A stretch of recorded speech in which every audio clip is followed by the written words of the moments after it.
유럽에서 전무후무한 수준으로 아시안컵 경기 결과 하나하나에 주목하고 있는 기이한 현상이 지속되고 있습니다. 가장 큰 이유는 아시아 축구의 수준, 급과 격이 높아졌기 때문입니다. 우선 한국만 해도 이미 유럽 대형 리그의 선수들이 포진해 있습니다.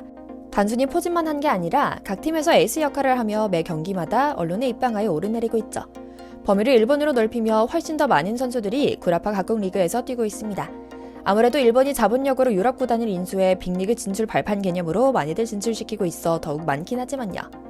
사우디 리그를 필두로 커진 프로리그도 무시하지 못합니다. 수년 전 중국 슈퍼리그부터 시작해서 현재의 사우디 리그까지 세계적인 스타들의 파라들을 운영하는 프로리그도 보는 재미를 주고 있거든요. 그런데 이번에는 조금 더 특별한 것 같습니다. 유럽 현지에서 한국이나 일본 등 굵직한 국가들의 경기가 끝날 때면 빅클럽 감독들과 축구 전문가들이 끊임없이 한마디라도 더 얹어보겠다는 경쟁하듯 평론을 내놓고 있거든요. 오늘은 우리 대표팀, 특히 손흥민과 이강인에 대한 관심이 폭발하는 유럽 현지의 목소리에 대한 이모저모를 전해드리며 다음 경기를 준비하는 시간을 보내보려고 합니다. 잠시 저희 광화문 브리핑 구독 설정도 부탁드리고요. 스타트를 끄는 것은 토트넘의 포스트코글루 감독이었습니다. 현지 언론은 토트넘의 맨유전 이후 난데없이 아시안컵에 대한 질문을 던집니다. 오늘 밤 아시안컵 경기를 볼 것이냐는 질문이었습니다. 우선 잉글랜드 기자들에게 아시안컵이라는 단어가 들려온다는 것 자체가 놀라운 일이기도 했는데요. 기자는 포스텍 감독 맞춤형 질문을 합니다. 2015년 아시안컵 우승을 차지했던 호주가 올해도 좋은 성적을 낼 것 같은지라고요. 포스텍 감독은 언변술의 달인답게 잘 빠져나가면서 마음속에 있는 짐승도 흘립니다. 감독직을 마친 이후 요즘 사정은 잘 알지 못한다. 하지만 호주에는 늘 좋은 선수들이 많았고 지도자들도 유능하다. 잘 해낼 것이라 생각한다. 오히려 내가 관심있게 쳐다보고 있는 경기는 우리 주장 손흥민이 뛰는 한국 경기다. 한국이 치르는 경기는 매번 생중계로 보고 있는데 우승까지 한다면 챙겨볼 경기가 많아 기대되면서도 벌써부터 피곤한 일이다 라며 너스레를 떨었죠. 손흥민을 자식처럼 아끼는 포스테코글루 감독이 아시안컵 기간 내내 생중계를 통해 손흥민의 경기력과 몸 상태를 체크하겠다는, 혹여나 부상을 당하지 않게 신경 쓰겠다는 마음씀을 엿볼 수 있는 대목이었는데요. 굉장히 흥미로운 것은 프랑스와 독일에서도 비슷한 질문들이 쏟아져 나오고 있다는 겁니다. 이강인, 김민재, 황희찬 등 명문 구단에서 핵심 전력으로 뛰고 있는 우리 대한의 선수들이 곳곳에서 포진해 활약하고 있기 때문인데요. 당장 4년 전 경기 때만 해도 아시안컵은 유럽에서 별 신경 쓰지 않는 대회였습니다. 오히려 아프리카 네이션스컵이 각 팀의 주력에 많은 선수들이 빠졌기 때문에 관심 있는 유럽 외 대회였죠. 그만큼 우리 선수들의 활약은 우리가 알고 있는 것 이상으로 멋진 것 같다는 생각이 들죠. 현재 우리 선수들이 뛰고 있는 리그에서만 관련 질문이 나오는 게 아닙니다. 이들을 거쳐가며 활약한 스페인이나 이태리, 튀르키예에서도 같은 기사들이 그야말로 쏟아져 나오고 있습니다. 특히 이번 주 내내 가장 많은 질문을 받고 있는 것은 PSG의 엘리케 감독입니다. 바레인전에서 이강인 선수가 만들어낸 멀티골 덕분인데요. 이강인 선수의 활약을 지켜봤는지, 이강인이 PSG의 주력으로 확실히 자리 잡는 건지, 은바페와의 조화는 어떨지 등 변화구 질문도 다양하죠. 특히 이강인에 대한 유럽 언론들의 관심은 나라와 리그를 막론하고 전반적으로 뜨거웠습니다. 영국 가디언지는 이강인이 팀을 구해낸 한국이 대승을 거뒀다. 이강인은 두 번의 치명적인 슈팅으로 1만 5천 명밖에 수용하지 못하는 작은 경기장에 모인 한국 팬들이 마치 5만 명이나 되는 것 같은 느낌의 함성을 지르게 했다. 이날 한국은 동점골 실점 5분 만에 이강인이 박스 밖에서 강력한 슈팅을 날렸는데 이 멋진 슈팅이 그대로 골망을 갈랐다. 그는 먼 포스트 쪽에서 골키퍼를 제친 뒤 또 한 번 날카로운 슈팅으로 추가골까지 넣어 대회 득점 공동 1위에 올랐다.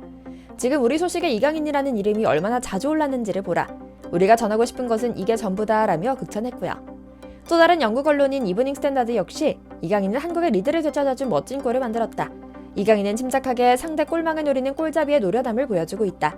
경기를 주도하는 리더십을 발견한 멋진 경기였다라며 이강인의 침착함과 리더십을 집중 조망하기도 했죠. 그리고 우리나라에서도 논란이 있는 평론을 내놓은 프랑스 언론도 있습니다. 아스는 이강인은 자신이 최고의 선수임을 스스로의 실력으로 증명했다. 한 번씩 이야기는 나왔지만 이제는 확실히 말할 수 있다. 이강인은 PSG의 새로운 리오넬 메시다. 이강인은 지팡이를 꺼내 마법을 부리는 선수다. 그가 건드린 건 다 금빛으로 변했다. 지난 2019년 이강인은 피파 U20 월드컵에서 골든볼을 수상하며 한국 축구를 빛냈다. 발렌시아는 그의 재능을 읽어내는 능력이 없어 그를 잃었지만 PSG는 지금 한국 팬들과 함께 그의 재능을 누릴 수 있다. 단언컨대 이강인은 메시가 될 것이다 라고요. 우리가 듣기에도 조금은 간질간질한 멋진 평가인데요. 여기서 그치지 않았습니다. 그런데 이 경기의 압권은 사실 골 이후 이강인 선수의 사회생활 태도였습니다. 잘 성장할 슈퍼스타들이라면 을에 갖추길 기대하는 겸손과 배려가 말과 행동에 뚝뚝 묻어나왔거든요.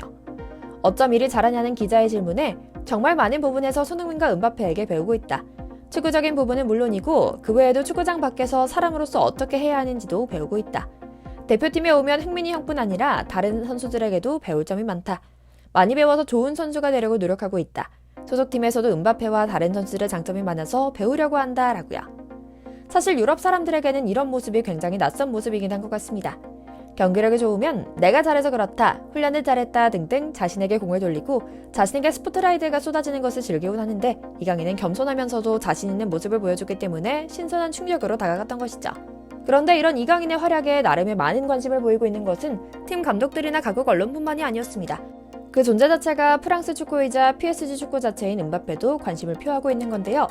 최근 들어 자신의 쓰임과 존재감을 맘껏 뽐내고 있는 이강인이 매 경기마다 소위 택배 크로스로 공을 배급하고 있는 것을 썩 맘에 들어하던 것 같긴 했죠. 그래서인지 최근에는 갑작스러운 소식도 들립니다. 은바페가 이강인의 존재가 자신의 경기력에 도움이 되는 존재라는 것을 한 이유로 PSG의 생활에 만족하고 있다는 충격적인 발언을 했다는 겁니다. 사실 매 시즌 이적 시장마다 틈만 나면 레알 마드리드로 보내달라며 시위하던 은바페였고 그때마다 돈으로 틀어막았던 PSG 소유주 카타르 국부펀드였기에 이강인의 존재는 정말 팔방으로 고마운 존재이지 싶은데요. 실제로 얼마 전 영국 미러지와 스포츠바이블은 한국 바리인전이 끝나자마자 뜬금없이 은바페 관련 기사를 냅니다. 앞서 말씀드린 것처럼 365일 상시 레알 마드리드행 노래를 불렀던 은바페가 이제는 레알행을 고려하지 않기로 했다는 소식을 터뜨린 겁니다. 유럽 축구 이적 전문가 파브리시오 로마노 역시 동일한 발언을 하며 신빙성을 더했고요. 은바페 에이전트에 따르면 현재 은바페의 미래에 대해서 어떤 합의도 이루어지지 않은 상태며 아직 어떤 클럽과도 논의조차 없는 상태다. 은바페 자신이 PSG의 생활에 만족하기 시작했기 때문이다 라고 하죠. 기사에서 재미난 부분은 기사 말미에 등장한 루이스 페르난데스의 발언입니다. 그는 이전에 파리 생제르맹에서 선수와 감독으로 활약한 바 있는 인물입니다. 그만큼 구단 내부 사정에 정통한 인물인 건데요. 흔치 않은 파리 출신 스타 선수이기에 더욱 은바페를 잡아두고 싶어하는 파리 생제르맹 구단의 심리와 은바페의 성격을 잘 알고 있는 페르난데스는 이렇게 분석합니다. 은바페는 자신과 함께 호흡을 맞추기 적합하다고 생각했던 우스만 덴벨레, 랑단콜로 무아니 등을 손수 데려왔다. 하지만 최근에는 이강인과 매우 좋은 합을 보여주고 있다. 은바페는 천재적인 실력과 노력을 겸비했지만 축구는 혼자 하는 스포츠가 아니라는 사실을 잘 아는 선수다. 현재 자신의 주축으로 돌아가는 팀의 플레이에 만족하고 있는 은바페가 굳이 팀으로 옮길 이유가 없다. 특히 거의 얻어걸린 이강인이라는 존재는 은바페에게 어떤 눈엣 가시 같은 존재가 되지도 않고 생활도 바르기 때문에 꾸준히 그가 하고 싶은 축구를 하는데 도움이 되는 좋은 친구가 될 것이다 라는 내용이었습니다. 그런데 그간 은바페의 기행에 가까운 모습을 보면 이런 평가는 사실에 가까울 것으로 보입니다. 실제로 은바페는 그간 자신이 마음껏 뛰어들어가 골을 넣고 팀을 승리를 이끌 수 있는 선수단을 구성하는 일에 집중했습니다. 네이마르와의 불화를 이유로 팀을 나가겠다 선언하자 구단은 과감히 네이마르를 내보내기도 할 정도로 은바페의 파워는 엄청나죠. 그리고 은바페의 옆에는 이강인이 들어섰습니다. 다행히 단짝이라기보단 업무적인 파트너십 관계인 것 같아 일면 다행인 것 같은데요. 은바페 역시 생활 면에서는 브라질 선수들이나 스페인, 포르투갈, 영국 선수들처럼 사고치고 다니는 선수가 아닌 만큼 가족을 사랑하고 축구 자체를 좋아하는 선수로서의 면모를 공유하는 이강인에게 더욱 마음을 연 것이 아닐까 추측할 뿐이죠. 실제로 두 선수가 부쩍 친해진 모습 역시 시즌 내내 목격되는 중인데요. 이를 증명하듯 은바페는 자신의 SNS에 이강인의 득점을 기뻐하는 포스팅을 올리거나 댓글을 달면서 경기를 지켜보고 있다는 사실을 인증하기도 하는데요. 아시안컵 기간 동안 이강인의 부재를 적잖이 느끼는 듯한 모습이죠. 이제는 한 가지 명제가 성립하게 됐습니다. 이강인이 곧 전술이다 라는 말입니다. 이제 PSG는 은바페와 이강인의 중심으로 공격의 활로가 펼쳐질 겁니다. 레알 마드리드 이적이라는 카드는 언제나 쓸 수 있는 은바페가 이강인이라는 일종의 드림팀을 꾸려 이강인과 함께 승승장구할 수 있는 모습을 보는 것도 나름 즐거울 것 같다는 기대를 하며 오늘 영상 마치겠습니다. 저희 광화문 브리핑 구독, 좋아요도 부탁드리고요. 시청해주셔서 감사합니다.